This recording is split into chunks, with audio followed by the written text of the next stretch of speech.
BNP সংস্কারের দল। বিএনপির জন্ম হয়েছে সংস্কারের মধ্যে দিয়ে। সেই নির্বাচনকে আজকে আপনার বানচাল করার জন্য, সেই নির্বাচনকে বিলম্বিত করবার জন্য একটা মহল উঠে পড়ে গেছে।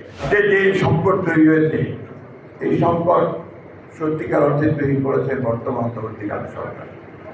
বিশেষ করে আমরা যে নোটিফিকেশনগুলো দিয়েছিলাম সেগুলো উল্লেখ করা হয়। সেই জন্য আমরা বলেছি যে it's a breach of trust. এটা হচ্ছে একটা আস্থা, যে আমরা লিখেছিলাম সেই আস্থাটা বিশ্বাসযোগ্যতা বিশ্বাস জনগণের সঙ্গে প্রচারণা করেছেন, যেটা আমরা তাদের কাছ থেকে আশা করি। আমরা একটা কথা খুব পরিষ্কার করে বলতে চাই, বিএনপি সংস্কারের দল। বিএনপির জন্ম হয়েছে সংস্কারের মধ্যে দিয়ে। বিএনপি 79-এ বিএনপি তৈরি হয়েছিল। শহীদ প্রেসিডেন্ট জিয়াউর রহমান তখন এই বিএনপি প্রতিষ্ঠা করেছিলেন। একদলীয় শাসন ব্যবস্থা থেকে বহুদলীয় গণতন্ত্রে বিএনপি সেটাকে নিয়ে এসেছিল, অর্থাৎ শহীদ জিয়াউর রহমান নিয়ে এসেছিল। সমস্ত পত্র পত্রিকাগুলো বন্ধ ছিল, সেগুলো সমস্ত খুলে দেওয়া হয়েছিল।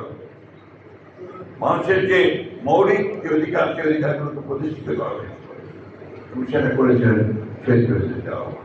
সুতরাং বিএনপি সংস্কার চায় না, এই কথা যারা বলে তারা পুরোপুরি জাতির সামনে জাতিকে বিভ্রান্ত করবার জন্য বলে। বিএনপি অবশ্যই সংস্কার চায়। 2016 সালে বিএনপি ভিশন 2030 দিয়েছে সংস্কারের জন্য। বিএনপি সমস্ত রাজনৈতিক দলগুলোর সঙ্গে কথা বলে আগে 10 দফা ছিল, 27 দফা, তারপর 31 দফা দিয়েছে আপনার এই সংস্কারের জন্য। সুতরাং এই কথা বলে মানুষকে বিভ্রান্ত করতে চায় যে বিএনপি সংস্কার চায় না। আমরা সংস্কার চাই, সংস্কার করেছি। আমরা প্রত্যেকটা সভায় যে ক্ষেত্রে আপনার আলোচনা হয়েছে সেই সভা করতে দেখেছি এবং শেষ পর্যন্ত সনদে স্বাক্ষর করেছি। তো আমরা কোনো বিক্রি করিনি, আমরা কোনো বিভ্রান্ত করিনি।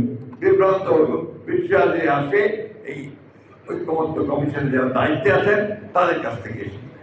যে ফেব্রুয়ারি মাসে অন্তর্বর্তীকালীন সরকারের প্রধান উপদেষ্টা যে ঘোষণা দিয়েছেন, সেই ঘোষণার সঙ্গে একমত হয়ে আমরা নির্বাচন চাই। কিন্তু সেই নির্বাচনকে আজকে আপনার বানচাল করার জন্য, সেই নির্বাচনকে বিলম্বিত করবার জন্য একটা মহল উঠে পড়ে গেছে। বিভিন্নভাবে বিভিন্ন কথাবার্তা বলে জনগণকে বিভ্রান্ত করার চেষ্টা করছে।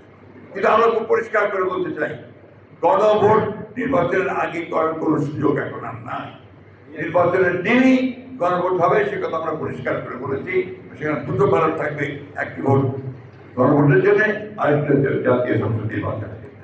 সুতরাং এই বিষয়ে কোনো দ্বিমত কারো থাকবে বলে আমি অন্তত মনে করি।